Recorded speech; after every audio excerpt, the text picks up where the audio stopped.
Ah, bonjour, mon camarade. As-tu trouvé ça? Vais-tu bien manger? Ah, mais j'ai ben tapé aller dans le mouron, hein, parce que ça fait longtemps qu'ils t'ont quitté. Ah, où est-ce que vous mon jeune? Grémoisseau, dans la province de Brabant. C'est tout près de Bruxelles. Ah, je connais bien cette place-là. Mais, ça n'est de bon temps pour un homme qu'il faut travailler là-bas, hein? Voyager jusqu'à Stur. Est-ce que vous avez jamais songé pour une nouvelle place pour Vicky? Je donne un peu de papier WC que j'ai ramassé. Ça explique qu'on a un bon terre là-bas que peut y acheter en Amérique. Nou, vraiment de bois de ça, et ça rien qu'un dollar et 25 cents pour un arpent. Nou, vraiment de l'arpent là-bas, c'est la place que nous nommons Wisconsin. Ah, mais comment est-ce que ça pouvait ça? Sur la main, pour 9 le lune et le solia, ça doit le béguer quand même.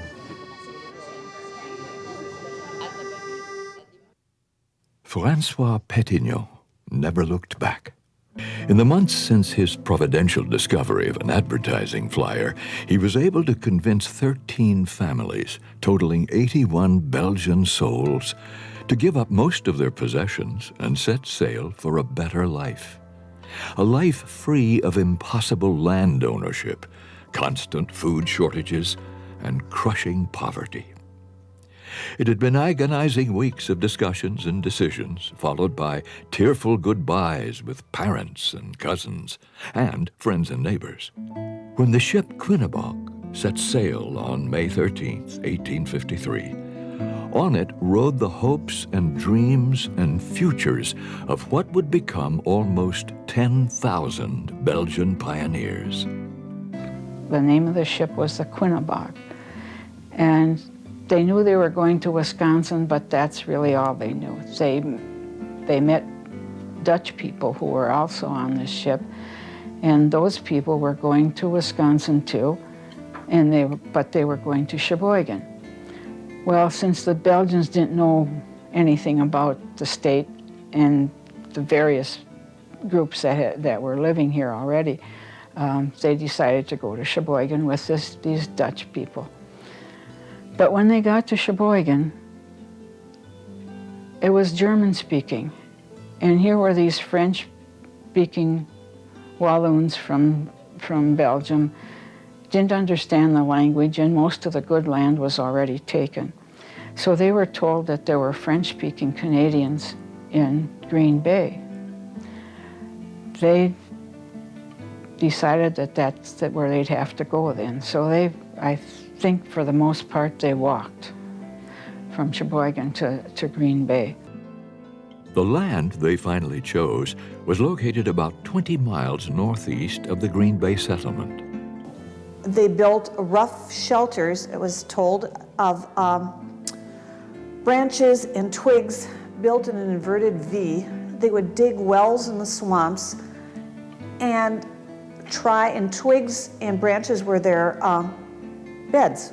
And that's the way they were until the menfolk cut enough trees down in order to start building a small log cabin. They chinked it with mud, and they had to call this home. The first years were hard, and then there was a cholera epidemic, and so that put an ebb on the immigration for a while. But because the letters didn't get back and forth to Belgium very fast, the number of people that came just kept increasing. So there were upwards of 8,000 to 10,000 Belgians that left their country within an 8-year time period. An imperfect triangle, approximately 15 miles on a side, with corners near Red Banks on the southwest, Casco in the southeast, and Little Sturgeon to the north. The land covered about 100 square miles in parts of Door, Kewaunee, and Brown counties. This was and is the Wisconsin Belgian settlement, the largest rural Belgian settlement in the entire United States.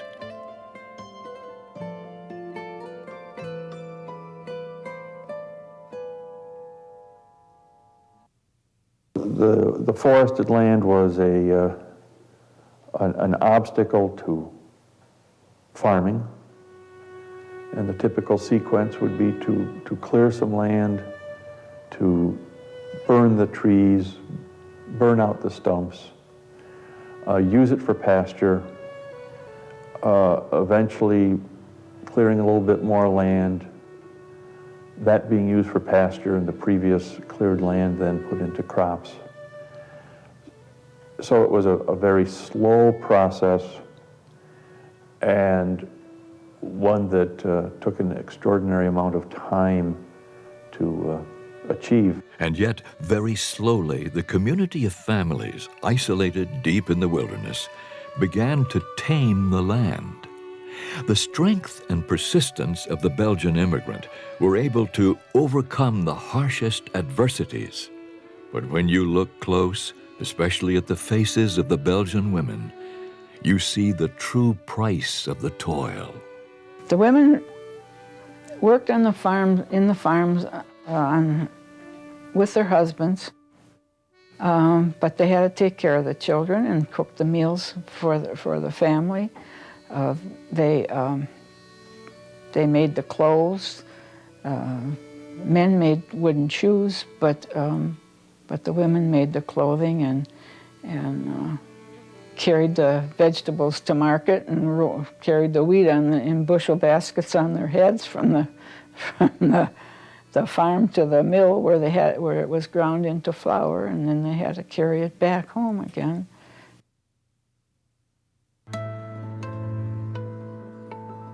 Little by little, the Belgian community created a better life for themselves. In less than 20 years, forest paths would become wagon trails. Additional income would come from shingles produced by the families from the native trees. In 1868 alone, over 4 million shingles would be shipped from just the Brussels area. This income would allow the Belgians to improve their homes and buildings and allow the erection of local schools and churches. Certainly the early days of grubbing out a mere sustenance were ending. Until the evening of Sunday, October 8th, 1871. They had been battling the fires that whole summer of 1871. Now, these fires were starting spontaneously all over because of the dryness. It hadn't rained for many months. But this one was different. It started off very slowly, and then suddenly a huge wind came up, and it ignited all the smaller fires and made it into one large fire, and it came upon the whole Belgian community in a sudden conflagration of wind and fire. In a single evening, 200 people killed, 5,000 people instantly made homeless. Nearly every home and building in the Belgian settlement destroyed. The fire was devastating for these people after having been here.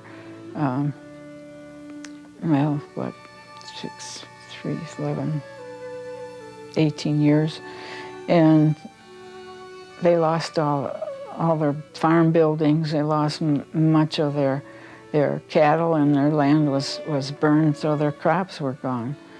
And many people lost their lives. It was difficult on both sides of the bay. In nature, after a forest fire, what springs up from the blackened earth can be something altogether new and delightful. In the case of the Belgian community, that would be the new brick-faced houses that dominate the region to this day.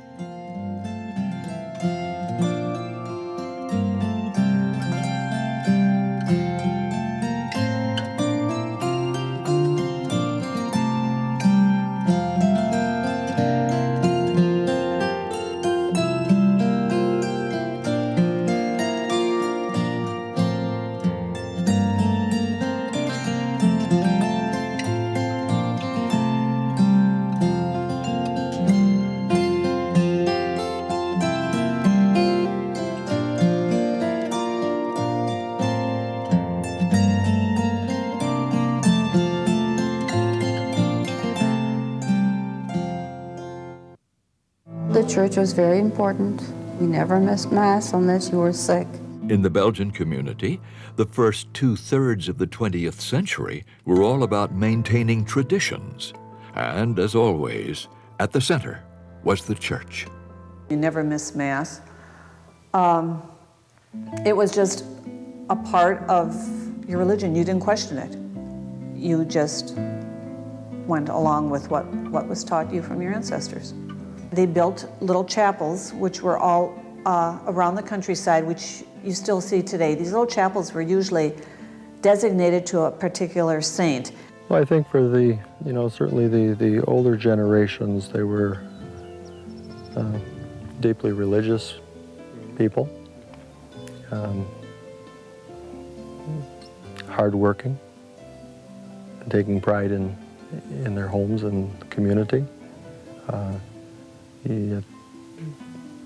They enjoyed themselves. They worked hard, but they enjoyed each other's company, a good game of cards, a stop in the local tavern next to the church after Mass. I think just about every little church around has a bar close by that they enjoyed a social gathering. Fun for the Belgians around here would probably be going to a kermis or playing a game of cards called Kuya, drinking beer, having some Belgian pie. The kermis literally means church mass. It was a celebration of the harvest. Much as we celebrate Thanksgiving, they celebrated the kermis. Each little community had its own kermis. The priest would say the Mass. The people would file out of church and would be met by a brass band. Then they would proceed to go to the tavern. And there they ate, drank, and were merry for many an hour. There were pies, Belgian pies. There were prune and apple and raisin and rice, many different varieties. In the old days, they also had contests of wrestling down a greased pig or climbing up a greased pole. But it was, besides that, it was a gathering of your relation, a gathering of people that you loved and that shared your common bondage. And you would have a meal, and you would celebrate the fact that you had survived another year. Ask any Belgian about Belgian food, and the answers you get back are very passionate. It was just a time to get together, and they drank beer, ate booyah, trip and jut and cassette and head cheese and whatever else, they made, pig's feet. Lots of pork, lots of beef, lots of poultry, an awful lot of bakery. It was during special occasions that my grandmother and my mother and my aunts and cousins or whatever would make the Belgian pies, and they'd make 100, 150 Belgian pies at a time. And every place in the house, every table, every counter, every couch, every chair had a Belgian pie on it. So you couldn't sit down, but it sure smelled good. So, man, that's as good as it gets. I can sit down, and the Belgian pies aren't real big. They're probably maybe 8-10 inches in diameter. But it wouldn't be unheard of me sitting down and finishing off a pie all by myself. Fully 100 years after the Great Fire of 1871, the most amazing aspect of the Belgian settlement was that it was all still completely intact. The research that I did in the 70s indicated that of the population, 80% of the population within that area on the farm, of farm population, was of Belgian descent. That is an incredibly high statistic. 80% within that area. You don't get figures like that unless you're looking at perhaps a very close-knit conservative religious group like the Hutterites or Mennonites or Amish, or perhaps a Native American reservation, you get figures like that. But as an ethnic island, that's really quite remarkable. I had 40-some first cousins just on my mother's side, and we'd get together every Christmas, every Easter, every time there's a wedding. We still get together for a family picnic, and it's big enough to almost be the size of a whole community, gathering. So, you know, we still have close family ties. You know, that was one thing that I still brag about being full-blooded Belgian once in a while.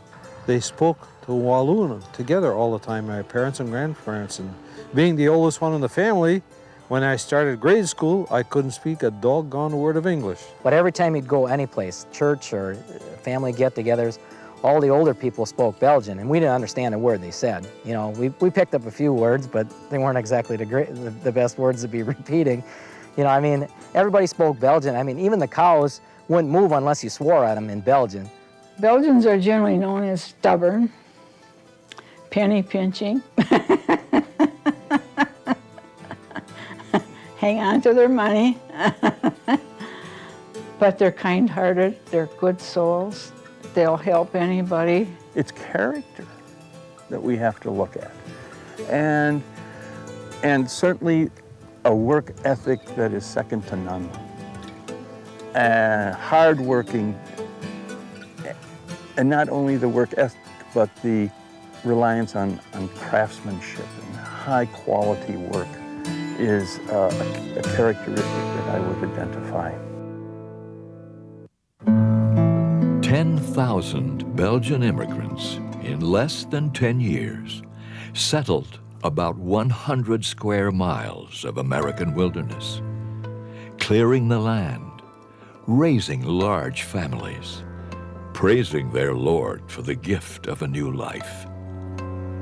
Through backbreaking labor, through disease, drought, and then destruction by fire, carrying on the traditions of their ancestors for over 150 years and beyond. These are the people of the Wisconsin-Belgian settlement. The fact that they came over with nothing and made nothing into something and had land and property, and they weathered so many hardships. I'm proud to be a Belgian because they've overcome so much. They've had hard times and they've managed to get through them and still go on and make something of themselves. We were full-blooded Belgian, and we were proud of our heritage and where our ancestors came from and their work ethics and their values that they passed on to us, and that's something to be very proud of. Proud of the traditions, the family values we hold, the religious values we hold, the fact that, you know, we've lived in this community for, you know, almost 150 years, made it a good place to live, a good place to raise a family. We did fine, and you know, like I said, you don't have to be rich in life, you just have to be happy and satisfied with what you have, you know, and we are.